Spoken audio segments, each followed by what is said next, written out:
Welcome everyone, I'm Amanda from getalifeatsea.com. I'm here again with Heather from Page Marine Cruise. We are going to be talking to you today about after the interview, tips, do's and don'ts about what to do as a interview candidate that's completed their interview with a cruise line. So thank you again, Heather, for joining us here.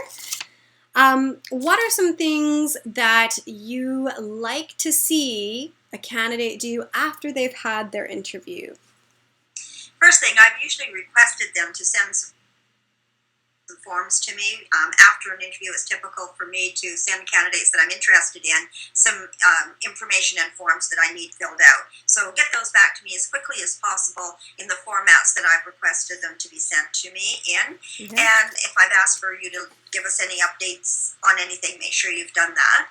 That's the first step. Second thing is I'll normally end an interview with a time frame that I'll get back to you. So don't call me or email me, 2 days later saying, have you heard? Have you heard? Usually I'm going to tell you it's going to take me 7 to 10 days to get back to you or to hear back from the cruise line. So give it the time period that we've requested. Perfect. Do you like to see thank you notes, that kind of thing? Is that something you like to see, or emails? Do's and don'ts when it comes to that. What do you think? I'm neutral on it. I think it's very nice if somebody takes the time to do a thank you card, but certainly it's not expected and it won't be held against you if you don't do it. With an email, if you say thank you for the interview, same thing. Nothing's going to be held against you. If you don't do it, I personally get over 400 emails a day, so I'm very quickly going through my emails. Okay. What about documentation? I know you already noted, you'll have been given them a request to get certain things done. And I know that in your experience, you have people do things that document-wise that you don't want them to do. Yes. What are some of those things? Personally, I don't want anyone to do any documentation such as criminal record checks or medicals until it's been requested by the company, until they've been hired. Right. And when it's been requested. And I state that in all literature that I give to candidates, and therefore it's frustrating when they actually go ahead and get a medical done that is many times the wrong medical, or a criminal record check that won't be the one that we need. So don't do it.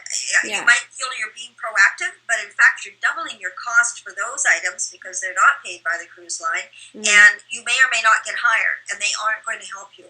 When you're asked to do them quickly and promptly.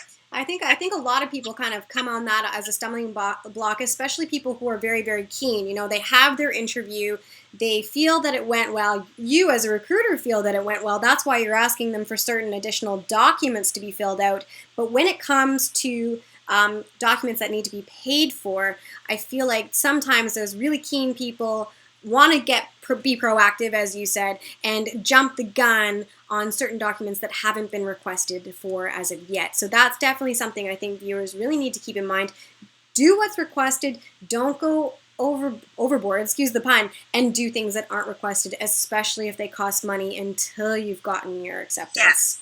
Yeah. And the other thing is I do not want your personal details of passport information or anything too personal on you until I need it for the company. I personally shred everything very quickly in my office and delete things quite quickly. So I don't want access to some information, and I will state that on my documentation to you. So don't send things such as your passport information unless you've been hired and I need it to get your plane ticket. Perfect.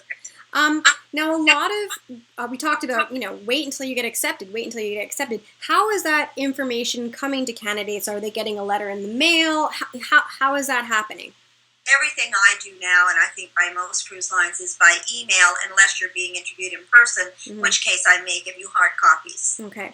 And I think that's something for people to remember too. You're getting an email, so make sure that you're checking your trash and your spam and all that kind of thing, because often cruise lines have such huge servers, I found, that sometimes stuff starts bouncing back and you may be getting contacted by the cruise line and you don't even know.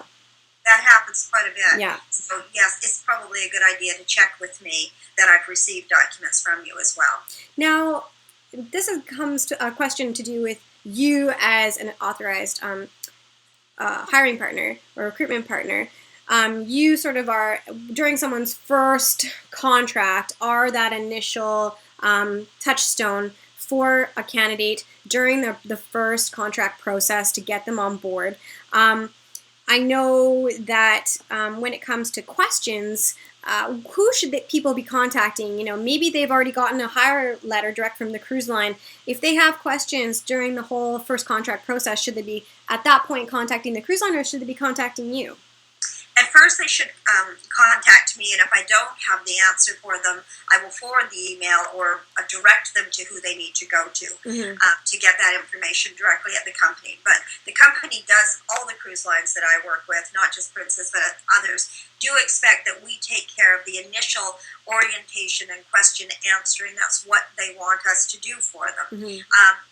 Although the cruise line will send out the hiring letter and they will send out the actual joining information, and that will come directly from your administrator. But up until that point, you should ask your questions directly of me. Perfect. And I think, I just wanted to note that because I think that's a pretty big distinction when it comes to people who are applying to the cruise line directly or people who are using a hiring official or authorized recruitment partner. Is if you start with one, you kind of need to stick with that one throughout the process and to a certain point. And then once you've been given that direction to contact the cruise line directly from there on, then of course you can continue on with that. And there's different levels for different manager levels as well. So there can be areas where you'll deal more directly with the cruise line. Okay, perfect.